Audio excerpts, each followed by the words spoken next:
Hey everyone, welcome back to the channel, and I've got an interesting topic to discuss today. I was recently handed a task, and it was about submitting a catalog item every 60 days.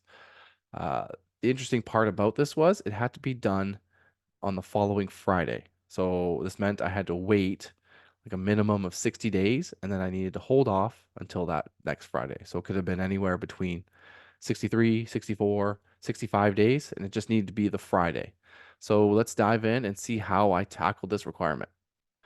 So let's pull up background scripts and we'll do this requirement in the background scripts.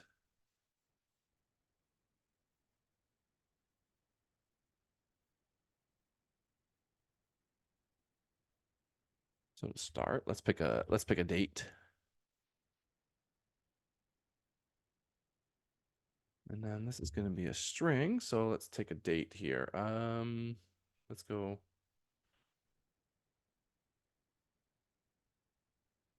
January 1st. So 2024.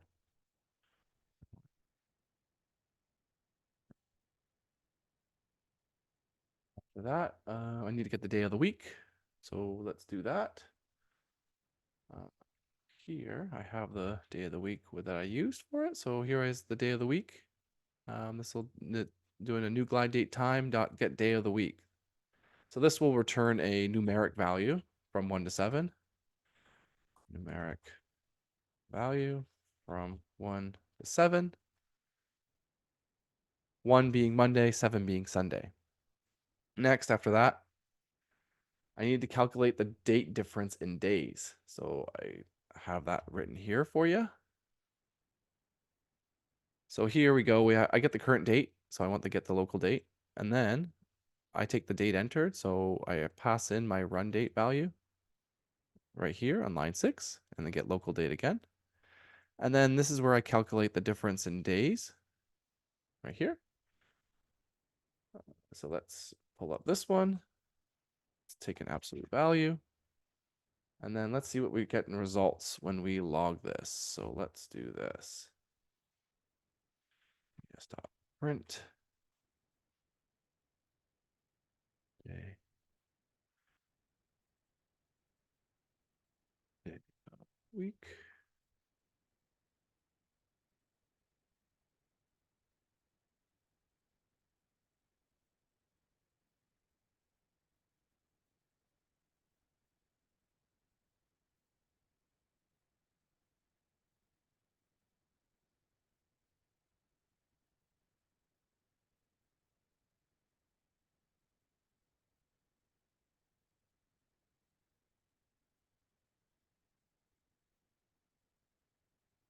Let's run that and see what we get. So we get day of the week 3 and difference in days 66. So that gives me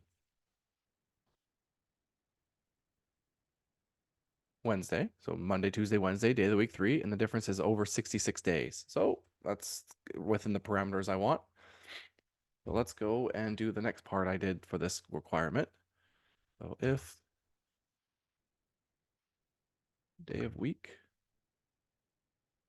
equals, say I want Friday. So Friday, it would be 5. And it's greater than or equal to 60. Then let's just log something here. Let's just gs.print for today. This is working. Let's run that and see if we get inside my if statement here. Nope. So if we change this to day of week 4, still not working. But if we go day of week equals 3, let's check that out. So for the Wednesday, let's run that script again. As we can see in the background script, we get that this is working. So this is how I did this requirement. I found the day of the week. I then calculated the difference in days between my run date and today's date. And then I did an if statement here. So if day of the week is 3 and the date difference in days is 60, I'm going to print, in this case, this is working. So let's try that again. Let's see if I move that back to a Friday. run script. So this is something you can put into a scheduled job that runs daily, and it will just check over and over and over for the date. So you could also do a, look for a system property, ts dot property, and then whatever your property is, property, to make this more dynamic. You could also then, after you do this part and get inside your if statement, you could also just do a gs.set property. And you could set that same property for the today's date. Yep, property or current date. So you just pull the current date value up here to get the current date, and you're setting it with the today's date, and that'll set that persistent property. So then when it runs 60 days again, it will look for 60 days from the current runtime, which would be, in this case, is the Wednesday, and it will run 60 days and then the following Wednesday again, or the Friday in this case I have it. And there you have it. That is how I completed this requirement I received.